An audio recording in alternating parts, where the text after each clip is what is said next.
Welcome to Aeonic Emanations from the Gnostic Nag Hammadi Library, Part 1 of 2 on Words of Wisdom. The Nag Hammadi Library is a collection of early Christian and Gnostic manuscripts, also called codices, discovered in 1945 near the Upper Egyptian town of Nag Hammadi. The general dating of the books varies from the 2nd to the 4th century. The collection includes 13 ancient books containing over 50 spiritual texts. The discovery and translation of these scriptures helped scholars to re-evaluate early Christian history and the nature of Gnosticism, a Christian movement originating in the 1st and 2nd centuries that emphasized gnosis. Gnosis means the direct knowing or acquaintance of the divine through esoteric experience.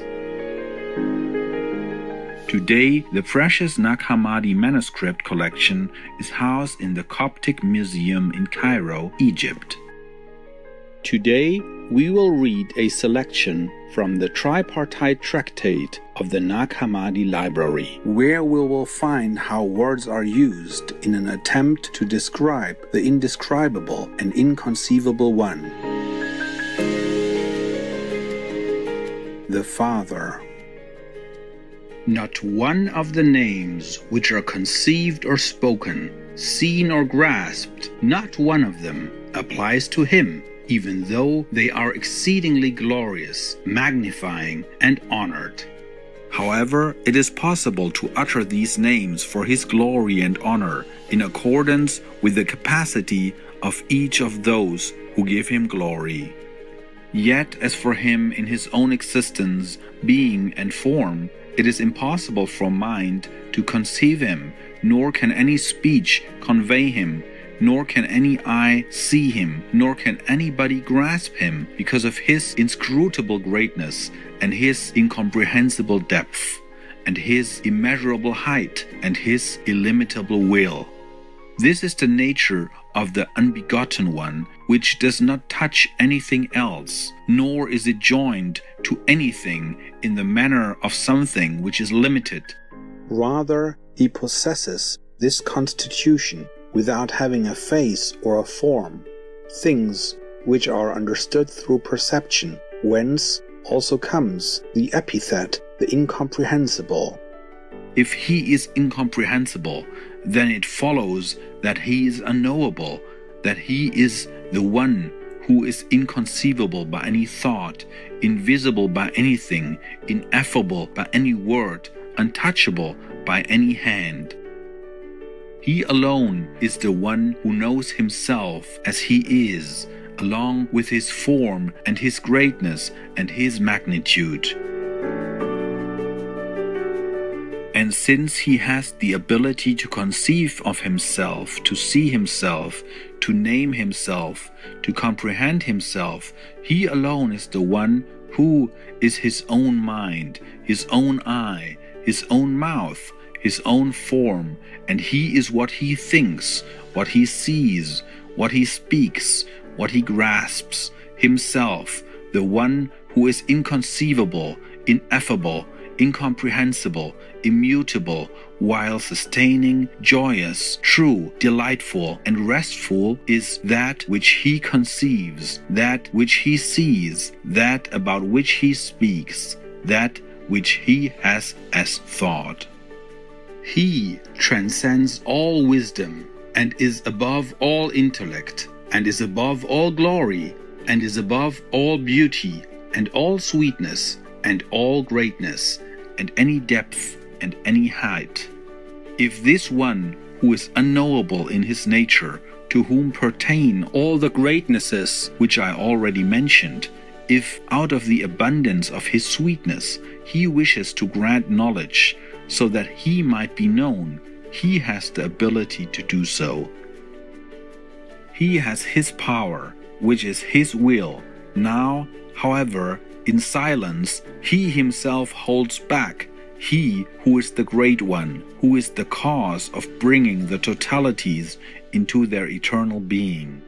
It is in the proper sense that he begets himself as ineffable, since he alone is self-begotten, since he conceives of himself, and since he knows himself as he is. What is worthy of his admiration and glory and honor and praise, he produces because of the boundlessness of his greatness, and the unsearchability of his wisdom, and the immeasurability of his power, and his untastable sweetness. He is the one who projects himself thus as generation, having glory and honor, marvelous and lovely, the one who glorifies himself, who marvels, honors, who also loves, the one who has a son, who subsists in him, who is silent concerning him, who is the ineffable one in the ineffable one, the invisible one, the incomprehensible one, the inconceivable one in the inconceivable one. Thus he exists in him forever. The Father in the way we mentioned earlier, in an unbegotten way, is the one in whom he knows himself, who begot him, having a thought, which is the thought of him, that is the perception of him, that is in the proper sense the silence and the wisdom and the grace. Aeonic Emanations. The Church exists in the dispositions and properties in which the Father and the Son exist. Therefore it subsists in the procreations of innumerable aeons. Also, in an uncountable way, they too beget by the properties and the dispositions in which it, the Church, exists. For these comprise its association which they form toward one another and toward those who have come forth from them toward the Son, for whose glory they exist. Therefore, it is not possible for mind to conceive of him. He was the perfection of that place, nor can speech express them, for they are ineffable and unnameable and inconceivable. They alone have the ability to name themselves and to conceive of themselves, for they have not been rooted in these places. Those of that place are ineffable and innumerable in the system which is both the manner and the size, the joy, the gladness of the unbegotten, nameless, unnameable, inconceivable, invisible, incomprehensible one. It is the fullness of paternity, so that his abundance is a begetting of the aeons. They were forever in thought, for the Father was like a thought and a place for them. When their generations had been established, the one who is completely in control wished to lay hold of and to bring forth that which was deficient. But since he is as he is a spring, which is not diminished by the water which abundantly flows from it. While they were in the Father's thought, that is, in the hidden depth, the depth knew them, but they were unable to know the depth in which they were. Nor was it possible for them to know themselves, nor for them to know anything else. That is, they were with the Father and did not exist for themselves. Rather, they only had existence in the manner of a seed, so that it has been discovered that they existed like a fetus.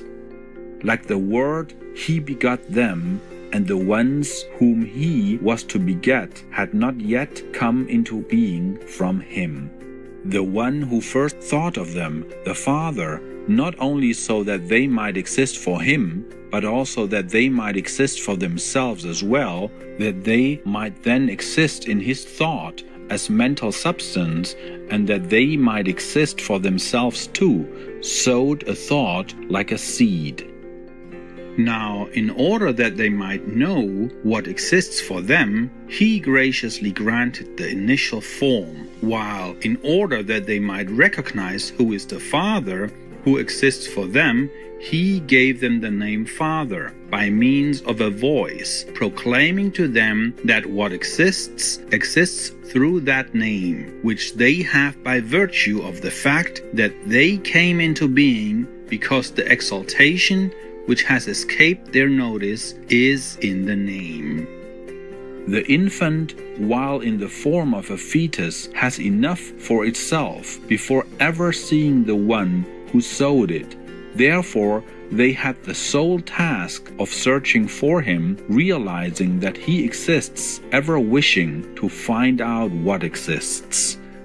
Since, however, the perfect Father is good, just as he did not hear them at all, so that they would exist only in his thought, but rather granted that they, too, might come into being, so also will he give them grace to know what exists, that is, the one who knows himself eternally, as people are begotten in this place. When they are born, they are in the light, so that they see those who have begotten them.